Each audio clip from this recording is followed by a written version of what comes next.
All right, class, welcome back. This is video 2 of chapter 7, Art History 1. So we've been talking about um Kyros Boy, the sculpture, and we talked about the Greek culture in the previous video. So if you haven't watched video 1, go back to that and watch it. This is the Kyros Boy, and we were talking about comparing it to Egyptian art and the differences and similarities in their style. And then I got to a point where I was talking about how this sculpture and there's others are not portraits, but they're showing an idealized idea that they had about manhood. The warrior is the winning athlete with the hairband that we had a look at in the last video. Here it is again. And there's this idealized version they have of people because they have in their philosophy this idea that man is the measure of all things. Well, in some of our previous cultures we've been talking about, man is not the measure of all things. Other things are measured by the gods or God that they have. And so this is a big switch on its head, and it makes a totally different viewpoint of humanity. And in some way, we could say they almost deified the individual and made their gods more like humans than a lot of the other cultures we've looked at before this. So we'll talk a bit more about that as we go as it pertains to the art. Here is the next piece we're going to talk about. It's called Piplos Kore. Kore is a young woman, like the Kyros was a young boy, and Piplos is actually the type of dress that she's wearing, this belted dress here.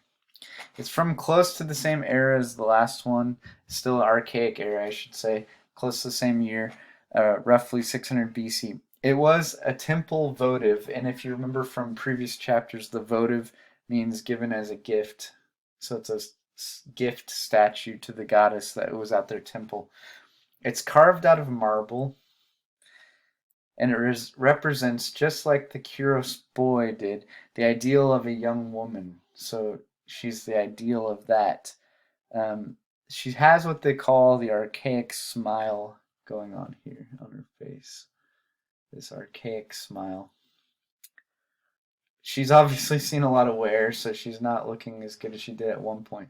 But nonetheless, that's that archaic smile. It would have originally been completely painted, like I talked about with the other pieces, that these often would have been painted in this idea that aesthetically, this white, plain stone statue that we've taken forward wasn't actually the way their work was for them in their era. It's pretty stiff and rigid frontally, so that's a picture of what it probably would have looked like. And obviously they filled in some of the things that are missing, like the feet. It's pretty stiff and rigid. There's a frontal focus on the face, and she's not got a lot of movement going on. Her feet are very even. There's not even the forward motion step of Kyros boy. The arm that's missing would have likely been outstretched holding a gift. So this here would have probably had a gift on it. There are open spaces around the body, which is much different, like we talked about with Kyros boy, how the Egyptians did not get rid of them because they didn't want to have the statues break, because a lot of times they operated as serdabs, housing of the Ka. They weren't concerned with that in this, so they weren't afraid to cut away from the body. But it still is very cubic, like the Egyptian art and Kyros boy as well. But it's carved out of stone, marble. It's a pretty amazing piece. When we look at this compared to a lot of the sculpture we've seen to this before this, it's very, very, very, very, very much more naturalistic than the other things we've seen. The closest is the Egyptians, but we're getting closer and closer to something like life here. Okay, moving on to the next piece. Kritos boy, Parian marble, 100 years later, only about a little less than 3 feet in size, so it's not life size. But the jump here from something cubic, a bit rigid, to something that's feeling very much, I lost it here, sorry. I lost you there. something feeling very much like a full-on human figure with muscle and bone the way it should be. Big jump in 100 years. This is getting into classical Greek art, not archaic Greek. So we're in a new era here, and the change is pretty drastic. This word Kritos right here, it's the name of the artist. And so an aspect of this whole idea that they would have an artist named is a huge change to Kritos boy, knowing who the artist, the accomplishments of the individual are important to this culture, that man is the measure of all things. He is very, very important. The individual is important. So because of that, artists began to sign their work and had a certain amount of fame for them. This is a philosophy of humanism. It celebrates the individual, their worth and dignity, their faculty and reason, and their potential and achievements.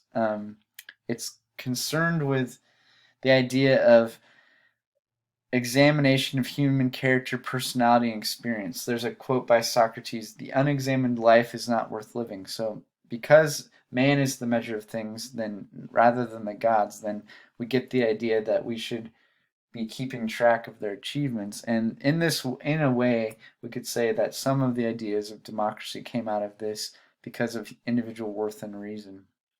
And many would argue that that's what makes Western civilization what it is. We see this piece that's representing that. So I'm talking about all that, and you're like, well, it's a piece of art. Why are you talking about philosophy? Because we can see how their idea of humans started to develop here, an idealization of what you should be, to actually getting to this next level of idealism, even more realistic. But then now we even know who made it, and that's coming from their ideas as well. But this change between the two is dramatic. In 100 years, that's very dramatic change of realism in the work. And we get in this what we would call the Contrapposto developing. So it's somewhat hard to see because his leg is broken off, but we have in it one leg that's straight and one that would be bent if it wasn't broken off below the knee.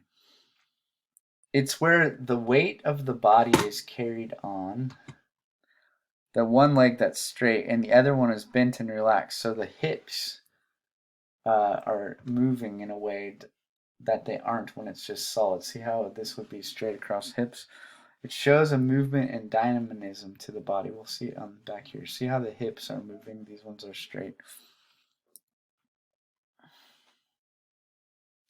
This is a huge change, and it shows really a dynamic pose for the figure to be in.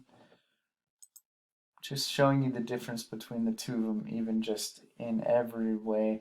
We still have the idea of idealized, not a portraiture, because we still are keeping the same idea of the warrior, ideal athlete hero with the headband there. There's a close-up of it. So we still have the idea of the winning athlete going on here.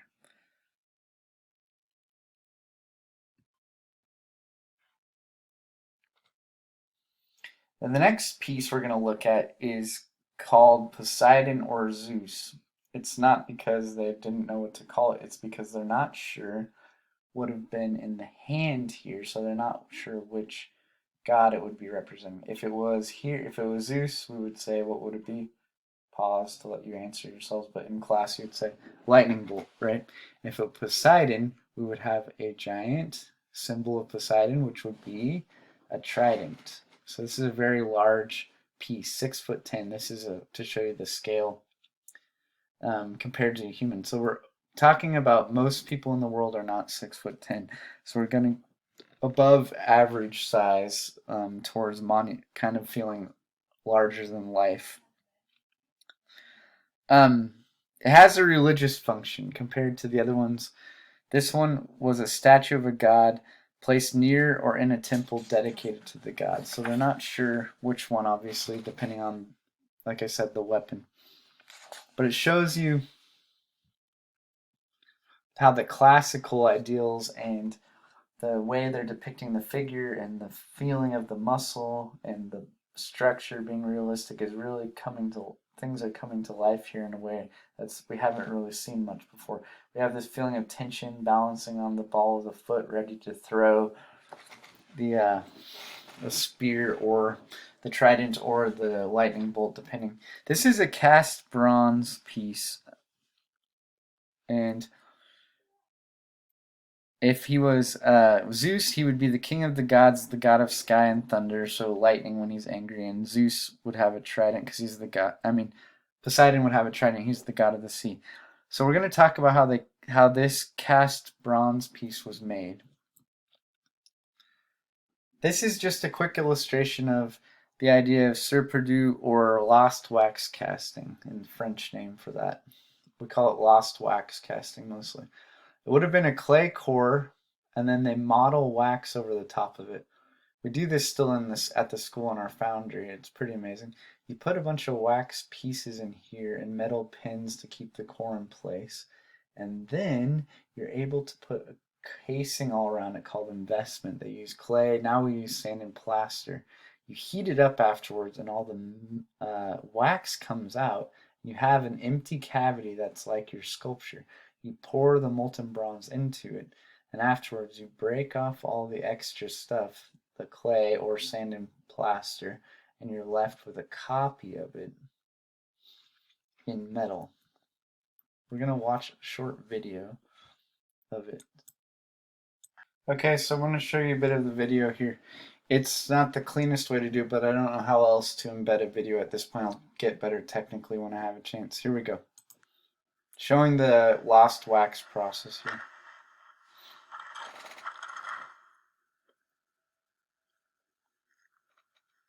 This would be if they were making a copy of this.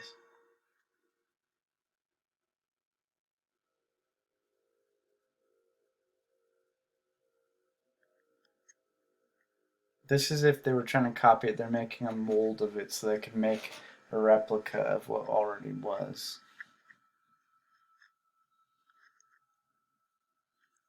After you made a mold, you'd cast wax into it.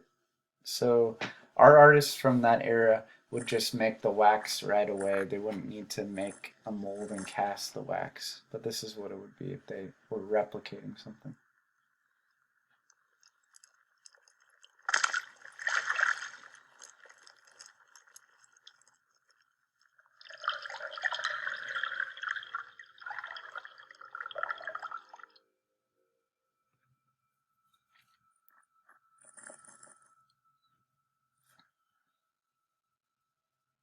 The mold full of wax, so that would be the statue that they made in wax.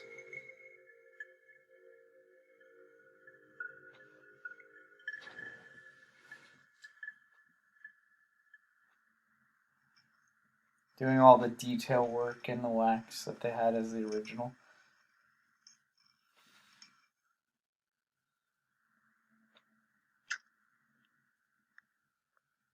Then they add the sprues and the gates, they call it. Draw the pieces that allow the bronze to flow into the mold once they cover it with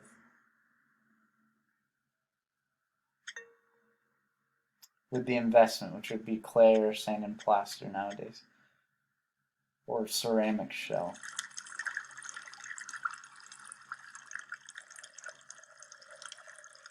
This is the thing they're going to put inside of a fire or a kiln nowadays to melt out the wax to leave the cavity where they're going to cast into it.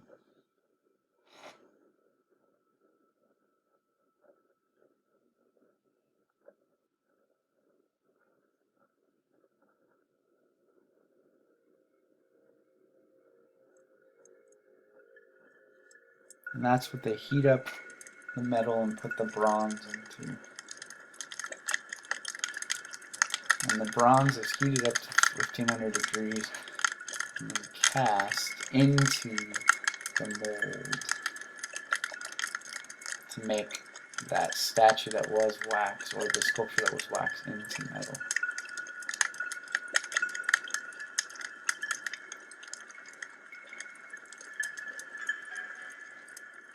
Alright, I'll see you next time in video 3, we're going to talk about more of